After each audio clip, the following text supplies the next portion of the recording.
So hello dear students, welcome back to this session of ICT Virtual Classroom। ICT Virtual Classroom के इस session में आप सभी का एक बार फिर से स्वागत है। तो चलिए स्टार्ट करते हैं आज की क्लास को। और इस क्लास में हम बात करते हैं क्लास 7 साइंस सब्जेक्ट की कक्षा 7 विषय विज्ञान की। आई होप आप सबके सब फिट फाइन हेल्दी होंगे, बिल्कुल रेडी होंगे क्लास के लिए। तो चलिए अपने अपनी सीट्स पर बैठ जाइए और अपने कॉपी पेन निकाल लीजिए, रेडी कर लीजिए अपने आप को क्लास के लिए। अपनी प्रीवियस क्लास में हमने जो जो बातें करी थी उनको ही हम करेंगे आगे कवर और नई चीजों को सीखेंगे आज। तो ध्यान सामने स्क्रीन पर रखना सबके सब, इधर उधर कोई नहीं देखेगा। जो चीजें इंपॉर्टेंट बताई जाती हैं उनको नोट डाउन भी करेंगे और घर से एक बार उसको रिवाइज भी करके लाना अगली क्लास के लिए, ठीक है। तो चलिए स्टार्ट करते हैं आज की क्लास को और चलते हैं स्मार्ट बोर्ड की स्क्रीन। सो डियर स्टूडेंट्स, हम बात कर रहे थे चैप्टर स्पीड के ऊपर। स्पीड में हमने बात करी थी स्पीड यानी कि चाल, है ना। तो हम टाइम के साथ जो है अपनी पोजीशन में चेंज करते हैं, टाइम के साथ अपनी जो स्थिति है उसमें परिवर्तन लाते हैं। तो इस वजह से हम क्या कहते हैं कि जो ऑब्जेक्ट है उसकी कुछ ना कुछ स्पीड होगी, कुछ ना कुछ चाल होगी। इसीलिए हमने क्या बोला, स्पीड को कैसे डिफाइन किया जाता है, किसी वस्तु द्वारा तय की गई दूरी या फिर चली गई दूरी, ठीक है। तो हमने क्या देखा था, एकांक समय। क्या बोला, एकांक समय यानी कि यूनिट टाइम होना चाहिए, टाइम होना चाहिए पर यूनिट टाइम, है ना। देखो स्पीड हमने बोला था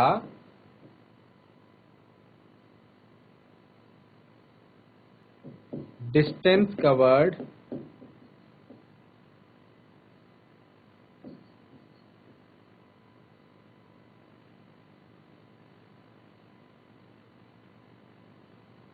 अपॉन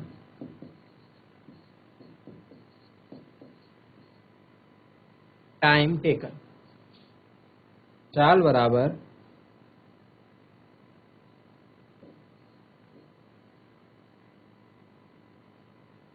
तय की गई दूरी बटे कुल समय, ठीक है। देखो एक एग्जांपल से समझते हैं। सपोज आप जो है अपने घर से सुबह सुबह उठकर तैयार होकर स्कूल गए। घर से आपका स्कूल 4 किलोमीटर की दूरी पर है, जिसको तय करने में आपको 2 घंटे लगे या फिर 1 घंटा लगा। फिर स्कूल से आप गए खेलने प्ले ग्राउंड पर, ठीक है। और प्ले ग्राउंड खेल के मैदान, जो स्कूल से आपका खेल का मैदान है वो 1 किलोमीटर दूर है और इसको चलने में आपको लगा 1 घंटा। तो आपकी चाल क्या होगी? तो चाल के लिए हम कौन सा सूत्र लगाएंगे, ये वाला लगाएंगे। चाल यानी कि स्पीड हम कैसे निकालेंगे, स्पीड कुल दूरी थी कितनी तय करी आपने, कितना चले आप, 4 किलोमीटर तो घर से स्कूल तक चले और स्कूल से फिर खेल के मैदान तक 1 किलोमीटर और चले। तो कुल कितना चल गए, 4 + 1। और समय कितना लिया, 1 घंटा आपको यहाँ लगा, 1 घंटा आपको यहाँ लगा। कितना टाइम लगा, 2 घंटे। तो 1 + 1, 4 + 1 कितना होगा, 5। 1 + 1 कितना होगा, 2। 5/2, 5 को जब 2 से भाग करेंगे आप कितना आएगा, 2.5, 2.5। क्या बोला, किलोमीटर प्रति घंटा। ये आपकी चाल है, समझे। तो इस तरीके से इस फॉर्मूला को, इस सूत्र को इस तरीके से यूज करना है। आई होप यहाँ तक की बातें सबकी समझ में आई होंगी, ठीक है। अब चलते हैं नेक्स्ट। आप समय को नापते किस प्रकार से हैं, समय को नापते किस प्रकार से हैं, मेजरमेंट ऑफ टाइम के ऊपर चलेंगे। नेक्स्ट हेडिंग डालेंगे अपनी कॉपी में, मेजरमेंट ऑफ टाइम।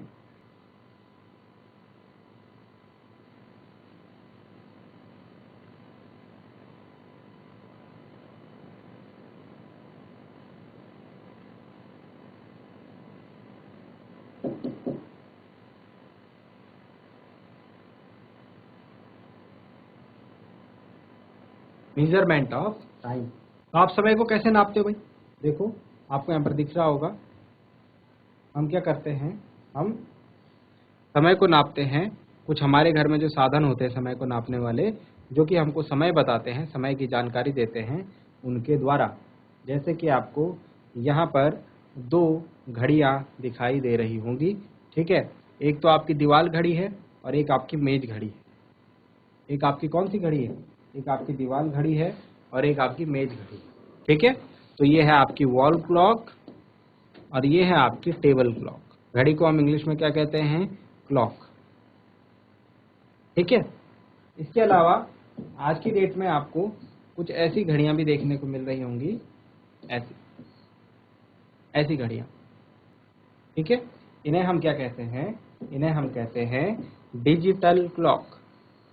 इन घड़ियों को हम क्या कहते हैं, डिजिटल क्लॉक, ठीक।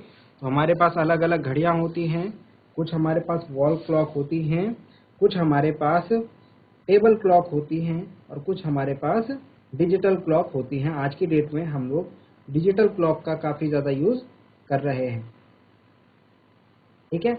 अब इसके अलावा हम बड़ा जो समय है वो किस में नापते हैं, तो आपको ध्यान होगा सबसे पहले हमारा जो एंशियंट टाइम्स था, हमारे जो बुजुर्ग होते थे उनके पास तो घड़ियां नहीं होती थी ना। पुराने ज़माने के जो लोग होते थे, जो काफ़ी पहले के टाइम पर एग्जिस्ट करते थे, उनके पास तो घड़ियां नहीं होती थी।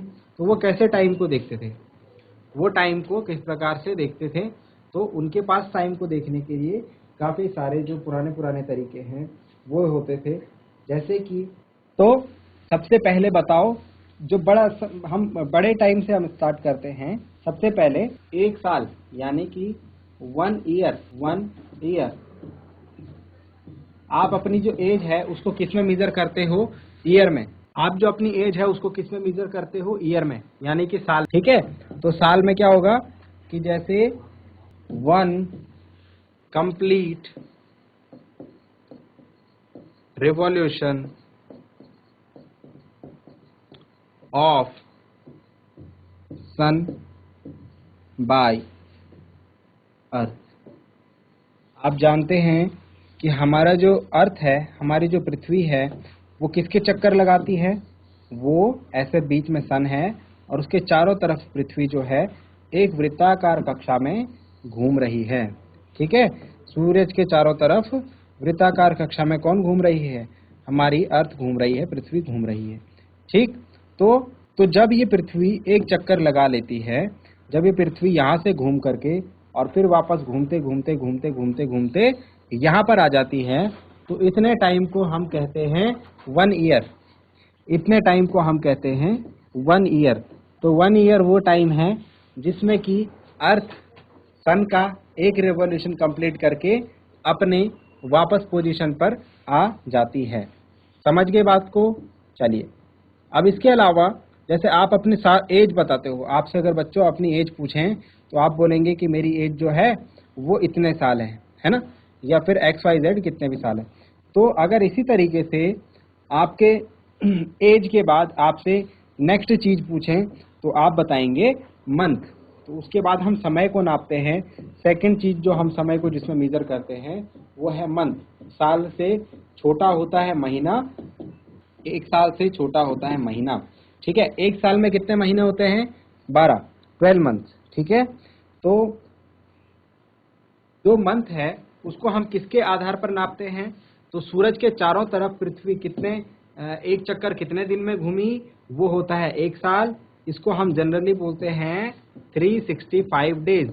एक साल कितने दिनों के बराबर होता है, 365 दिन के बराबर होता है। अगर बात करें तो एक मंथ की, तो एक मंथ जो है वो टाइम पीरियड है जिसमें कि हम चंद्रमा को देखते हैं। तो 1 न्यू मून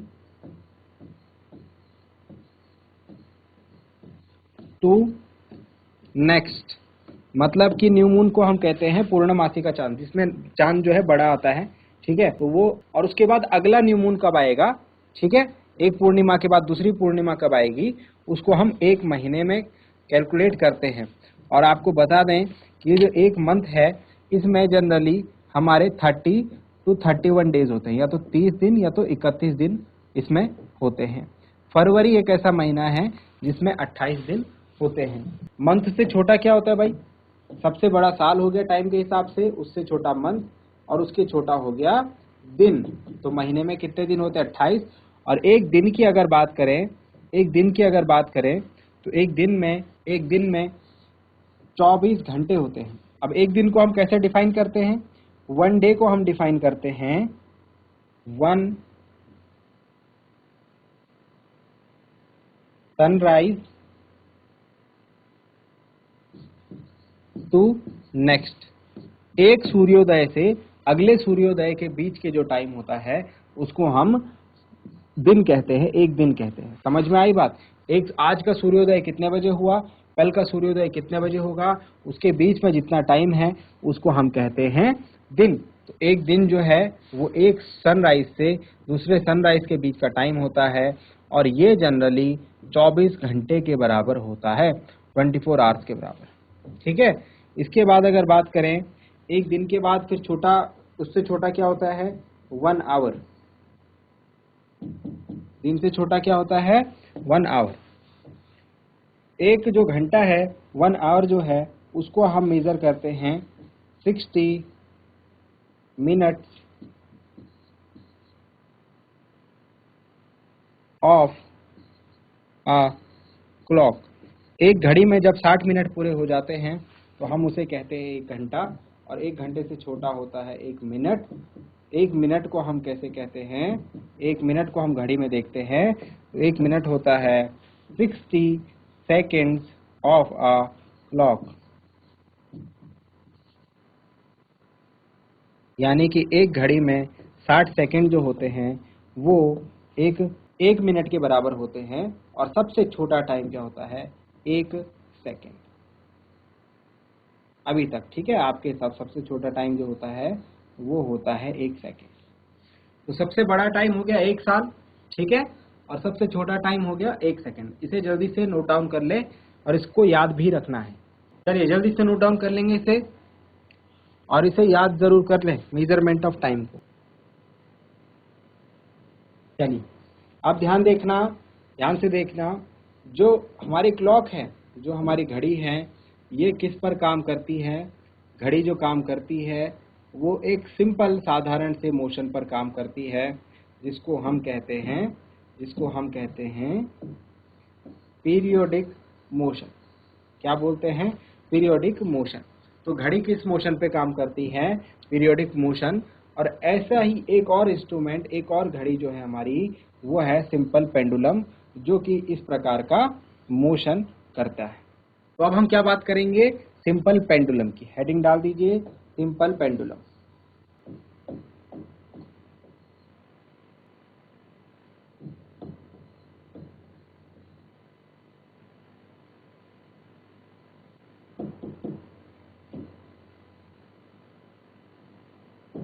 सिंपल पेंडुलम, ठीक है। तो सिंपल पेंडुलम जो है इसको हम हिंदी में कहते हैं सरल लोलक। तो अब हम सरल लोलक के बारे में पढ़ेंगे।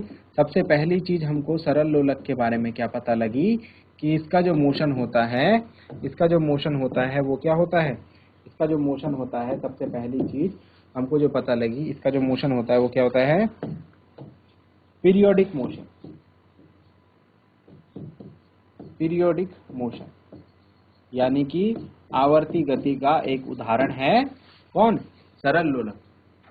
ठीक है।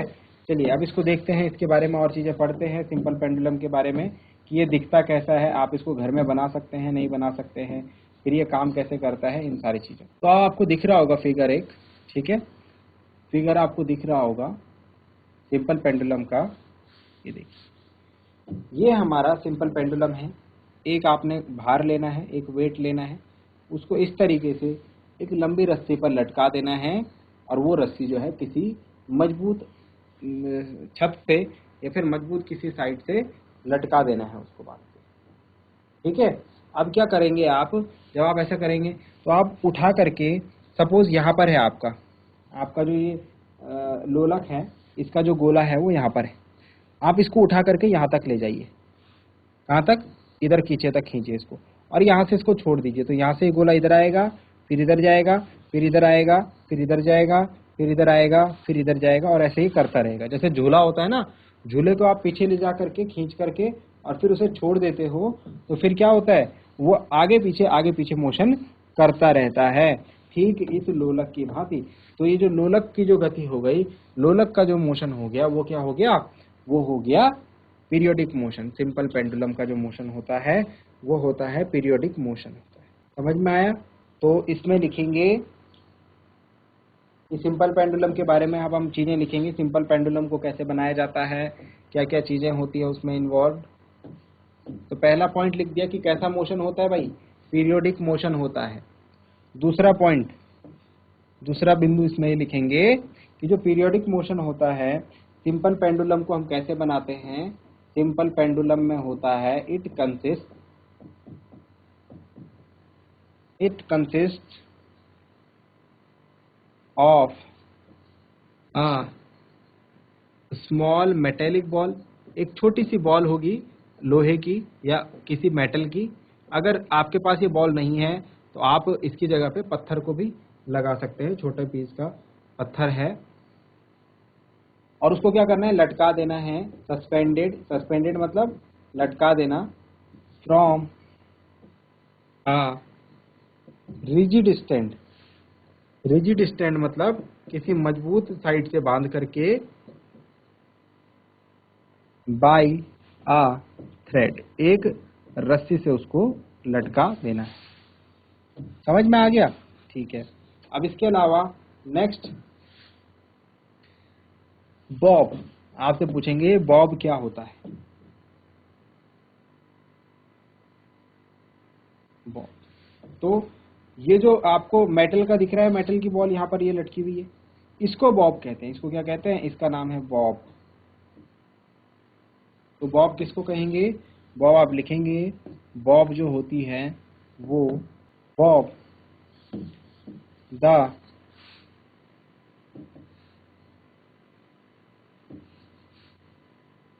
बॉब इज द मेटेलिक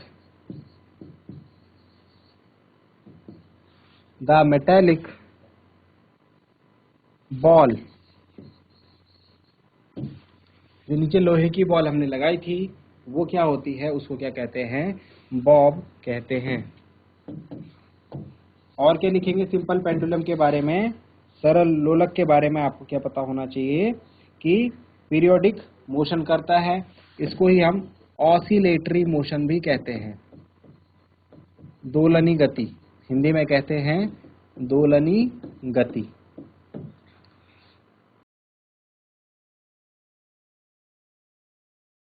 इसके बाद आपसे अगर पूछेंगे कि बताइए टाइम पीरियड क्या होता है, समय काल, हिंदी में क्या बोलते हैं इसे? समय काल। तो टाइम पीरियड को आप डिफाइन करेंगे, the time taken by the pendulum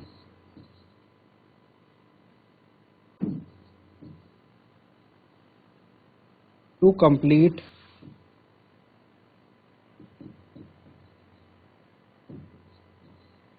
one oscillation. Time taken by the pendulum to complete one oscillation is called its time period. उसको हम क्या कहते हैं? लोलक का दोलन काल कहते हैं, टाइम पीरियड कहते हैं। ठीक है, जल्दी से नोट डाउन कर लेंगे इसे, फिर और अच्छी चीजों को हम लोग देखते हैं।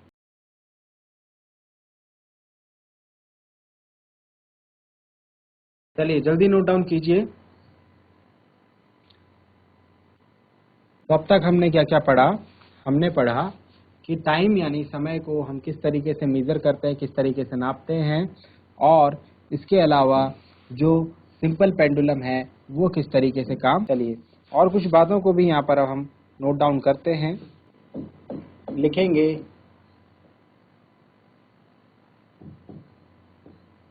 क्वार्ट्ज क्लॉक्स, क्वार्ट्ज की घड़ियां। आजकल जो घड़ियां यूज हो रही हैं वो क्वार्ट्ज की घड़ियां हैं, उनको क्या कहते हैं? Quartz clock. इन क्वार्ट्ज क्लॉक में क्या होता है, एक से ज्यादा सेल होते हैं। ठीक है, एक सेल नहीं होता है, एक से ज्यादा सेल होते हैं, जिस वजह से इनका जो टाइम है वो ज्यादा करेक्ट होता है। ठीक है, तो आप लिखेंगे इसमें 2 बिंदु लिख लें इसमें। Number 1 point clock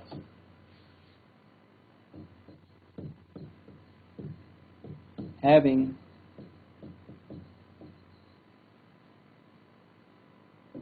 an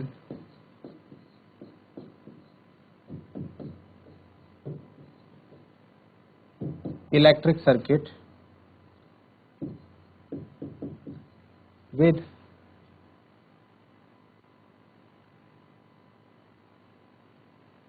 one or more cells, ठीक है, एक से ज्यादा सेल होते हैं। और क्या दिखाती है, टाइम क्या दिखाती है, एक्यूरेट टाइम दिखाती है।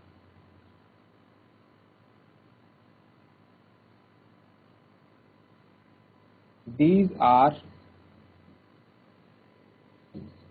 much accurate than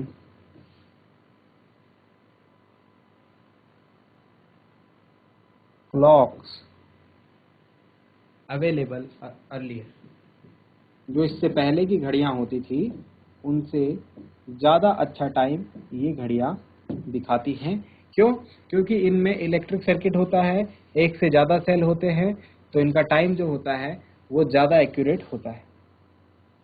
ठीक है, चलिए इसे नोट डाउन कीजिए। फिर हम लोग नेक्स्ट पॉइंट के बारे में बात करते हैं, units of time and speed.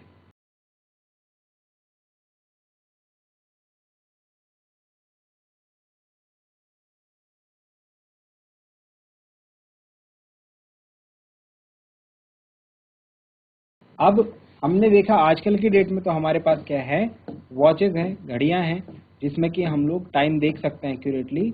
लेकिन प्रीवियस टाइम में, पहले के टाइम पर हमारे पास ये डिवाइस नहीं हुआ करते थे, तो हम टाइम को कैसे देखते थे वो चीज़ समझते हैं। ठीक है, तो यहाँ पर कुछ एंशिएंट टाइम को नोट करने वाले कुछ डिवाइसेज हैं हमारे पास।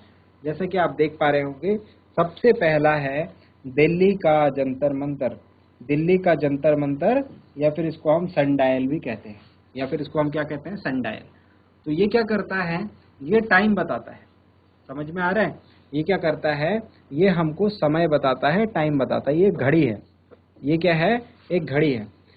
ये सन की जो लाइट होती है, सन की जो लाइट होती है उसको, सनलाइट, सूरज की जो लाइट होती है, सूरज जो है दिन भर आसमान में घूमता रहता है ना, तो सूरज की लाइट से ये क्या करते हैं, टाइम दिखाते हैं। ये सनडायल किसकी लाइट से टाइम दिखाता है, ये जो सनडायल है जंतर मंतर में, ये किसकी हेल्प से टाइम दिखाता है, सूरज की रोशनी, सूर्य की रोशनी से। समझ में आया? और इसके अलावा आपको यहाँ पर दिख रहा है सैंड क्लॉक, है ना। इसके एक ऐसा बर्तन होता है इस शेप का, ठीक है, और उसके एक तरफ जो है पूरी रेत भरी होती है। क्या भरी होती है, पूरी रेत भरी होती है, और वो दूसरी तरफ से एक दूसरे साइड में जाकर के गिर रही होती है ना। जैसे इधर की पूरी रेत इधर आ जाती है तो फिर इसको उल्टा करके रख देते हैं, तो फिर ऐसे करके इसका टाइम जो है चलता रहता है ना। तो ये भी जो है हमको 1 मिनट या 5 मिनट या 10 मिनट इस तरीके का टाइम जो है ये भी बता देता है सैंड क्लॉक, या 1 घंटे का। ठीक है, इसके अलावा फिर है वाटर क्लॉक। तो वाटर क्लॉक में क्या होता है, वाटर क्लॉक में हमको इस तरीके से पानी के ऊपर जो है एक इस तरीके का बर्तन देखने को मिलता है, जिसके नीचे क्या रहता है, छेद रहता है। ठीक है, तो पहले एंशियंट टाइम में, पुराने ज़माने में, ठीक है, जब घड़ियाँ नहीं होती थी, जब डिजिटल क्लॉक नहीं होती थी, क्वार्ट्ज क्लॉक नहीं होती थी, जब इलेक्ट्रिसिटी नहीं, जब बिजली नहीं होती थी, उस टाइम पर लोग कैसे टाइम देखते थे, उस समय पर लोग टाइम देखते थे इन सारी चीज़ों से। ठीक है, और एफिशिएंटली उस टाइम भी टाइम को हम क्या करते थे, मीज़र करते थे। ठीक है, तो आज आपके लिए होमवर्क क्या रहेगा, होमवर्क में आप एक एक्सपेरिमेंट करेंगे। होमवर्क में आप एक एक्सपेरिमेंट करेंगे। कौन सा एक्सपेरिमेंट, जो अभी आपको बताया था पेंडुलम का, ये पेंडुलम का। आपको क्या करना है, एक पेंडुलम बनाना है, एक सरल लोलक बनाना है, ठीक है, और उसको क्या करना है, उसमें आपको एक घड़ी चाहिए होगी और एक सरल लोलक आपको बनाना है। ठीक है, एक सरल लोलक बनाना है और एक घड़ी रखनी है अपने पास। ठीक है, समझा रहा हूँ क्या एक्सपेरिमेंट करना है, मज़ा आएगा आपको एक्सपेरिमेंट करने में। फिर उसके बाद क्या करना, सरल लोलक कैसे बनाया, एक धागा लिया, उस धागे को ऐसे किसी मजबूत जगह से बांधा और ऐसे लटका दिया। ठीक है, पत्थर को बांध करके लटका दिया। अब क्या करना है, एक फिक्स पोजीशन तक इसको लेकर जाना है, और यहाँ से छोड़ देना है, तो ये ऐसे ऐसे घूमता रहेगा। एक बार क्या करना है, एक चक्कर कितनी देर में लगा रहे हैं, एक चक्कर मतलब आप इसको यहाँ ले गए, फिर यहाँ से इसको छोड़ा, ये यहाँ आया, यहाँ से फिर ये यहाँ गया, यहाँ से फिर ये वापस यहाँ गया और वापस ही यहाँ गया। एक चक्कर पूरा हो गया। एक चक्कर को पूरा करने में कितना टाइम लग गया, ठीक है, वो देखना है। तो ऐसे आपको देखना है कि एक चक्कर, फिर उसके बाद वापस आएगा 2 चक्कर, फिर उसके बाद जाएगा वापस आएगा 3 चक्कर, फिर 4 चक्कर, ऐसे करके आपको 20 चक्कर देखने हैं, 20 ऑसिलेशन देखने हैं और टाइम देखना है कितना टाइम लगा, ठीक है। तो जैसे हमने एक बार प्रैक्टिकल करा तो हमने देखा 42 सेकंड लगे, घड़ी में देखना है, घड़ी में कितने सेकंड लगे, 42 सेकंड, वो यहाँ पर लिख दिया, और एक चक्कर में कितना टाइम लगा वो देखा, ठीक है। इसी तरीके से आप इसको 2-3 बार करेंगे, ठीक है, और ये टेबल जो है भरने का काम करेंगे। चलिए आई होप आपको बातें समझ में आई होंगी, आपने ध्यान दिया होगा और घर से इन चीज़ों को एक बार रिवाइज करके जरूर लाएं। मिलते हैं अगली क्लास में एक नए और इंटरेस्टिंग टॉपिक के साथ। क्लास से जुड़ने के लिए आप सभी का बहुत बहुत धन्यवाद। Thank you very much and have a nice day.